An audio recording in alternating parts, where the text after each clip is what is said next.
Peter Mandelson pictured with Jeffrey Epstein in 2005. Photo taken before American billionaire was arrested on charges of having sex with a minor. Saturday, August 31, 2019, 12:26. Pictures of Peter Mandelson shopping with billionaire pedophile Jeffrey Epstein in the Caribbean have emerged. The photos of the former British MP and cabinet minister with the long-accused financier were published by the Daily Mail to the Power of on Saturday. Epstein killed himself earlier this month while in a New York prison awaiting trial on multiple charges of sex trafficking minors. The images were to the Power of taken in 2005 while to the Power of Epstein was under police investigation for numerous sex offenses. There is no suggestion Mr. Mandelson, who was European Union's trade commissioner at the time, had any knowledge of his companion's wrongdoing. Epstein to the Power of avoided federal criminal charges in 2007 and 2008 by entering into a to the Power of plea deal.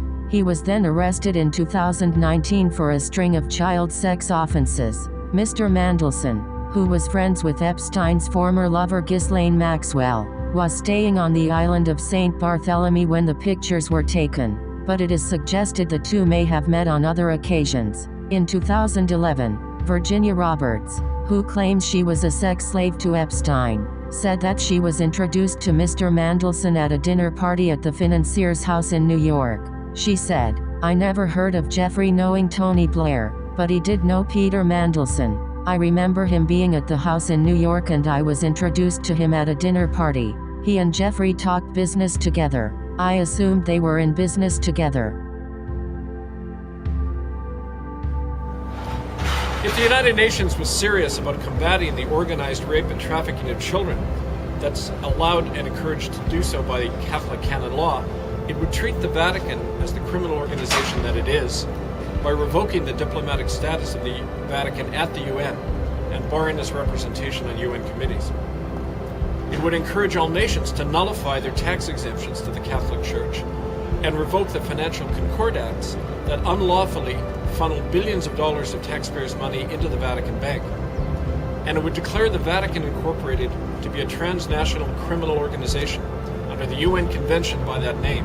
And it would bring civil court action to jail all known child-raping priests and the high church officials who protect them.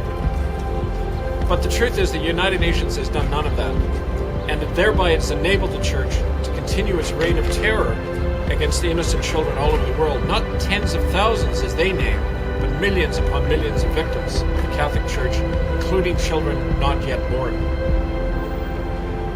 The United Nations' refusal to take action against the crimes of the Catholic Church is unexplainable and unconscionable, especially in the light, last Monday, of a revelation that the criminal conspiracy to aid child trafficking has actually been broadened by the Vatican and was during the year 2010 through the collusion of Queen Elizabeth and the Church of England.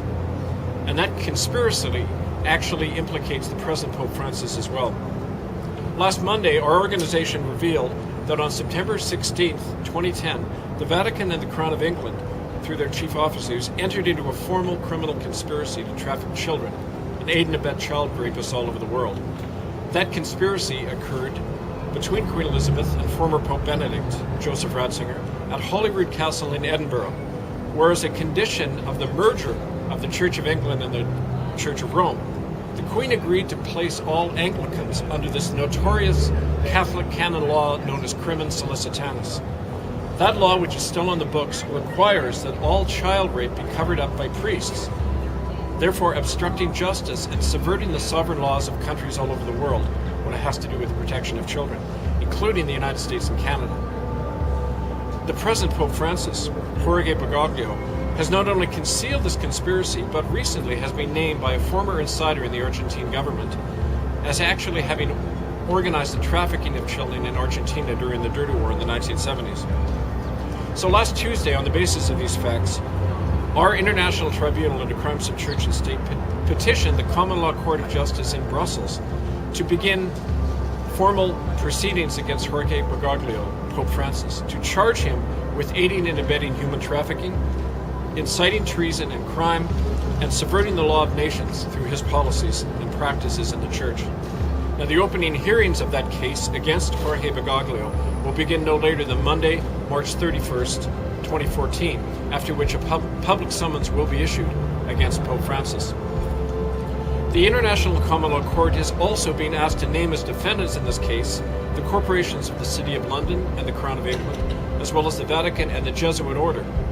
These corporations and their officers will be named as accessories to an ongoing crime against the children of the world enunciated in these policies. If a German, let's take the assassination of David Kelly, that was done by GO2, which is the German operation in London, and you've got German assets inside Thames Valley Police, for example, where you've got Brits working for the Germans, then you, in my view, is you blame the Germans. You don't blame the Brits, because the Germans are paying them or blackmailing them.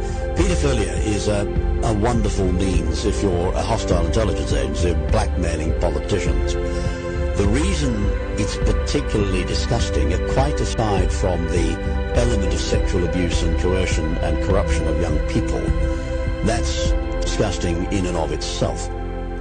But what makes it particularly vile, and we saw this in the Madeleine McCann case, and that's why the Madeleine McCann case was so heartbreaking and tragic.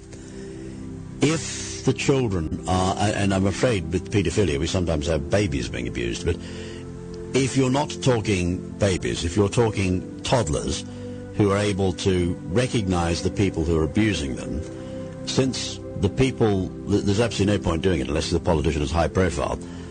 Since you're talking about people who are on television, people who are high profile, you have to murder the children in order to protect your asset. So for the Germans, it was essential that the boys that were being taken onto the yacht, that was a death ride.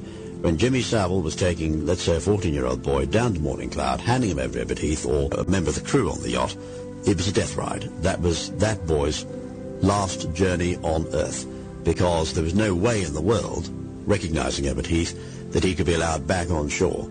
And Savile must have known this, and that's partly why Savile was probably deeply into religion. You often find this, in fact, that where people get involved in murder, their consciences start to eat at them, and they suddenly turn to religion late in life. And Savile, certainly there are signs that he did that. It's quite a nice thing about human beings. We generally find murder very difficult. It's a lot more difficult to do than you might think reading spy novels. He'd also hit, I'm sure, at Ebert Heath. Because you've got to murder the kiddies in order to protect your asset, supplying of children to paedophile politicians is an extremely messy, murderous, dangerous business. The case of Madeleine McCann, as I reveal in Spy Hunter, it was in my report to the Joint Intelligence Committee, which was put on the website disgracefully by the Daily Mirror a few years ago. In the case of Madeleine McCann, she was going to be abused by a senior member of the European Commission in Brussels, whose name is known to British intelligence. I can't identify him in Spy Hunter, but I do know who it is. And there was no way that Madeleine could ever be returned alive to her family, because the danger would be that even at her tender age of 4, she would recognize him and know who was abusing her. So the Germans had to murder her, and indeed they eventually did, sadly, in December 2008. Yes, you paint again this picture of a rather horrific situation where our leaders are all compromised by these kinds of criminal acts. I mean, what hope is there for humanity, and what hope is there for Britain? Well, the answer is to get politicians in who are not compromised. Now, I don't wish to say anything about David Cameron. I'm certainly not suggesting he's a paedophile. He isn't. I mean, our political parties, Michael, seem to be getting worse at the top. The leadership quality. I mean, for example, somebody for the Labour Party leadership who would have been quite a positive leader for the country, Robin Cook, it looks like he may have been murdered. So where we've got good politicians coming up, they seem to sort of disappear for one reason or another, or get discredited, and the only ones that seem to survive to lead the parties, all the three main parties, appear to be people who are one way or another have sold their souls. Prince Philip is not good. He's not a good character. He's virtually going to go down in history as the Black Prince. His family were kicked out of Greece, and he was brought out of Greece in an orange box when he was just a baby, just a few months old. And when he met Princess Elizabeth, she was 14 and he was 18, and it was as he had just joined the Navy. He had 2 suits and 20 quid in his pocket, but and the introduction was done by Lord Louis Mountbatten, who was then about 39, and Winston Churchill at the time was the father was about 64. Prince Philip got involved in heroin trafficking, and he got involved in pedophilia.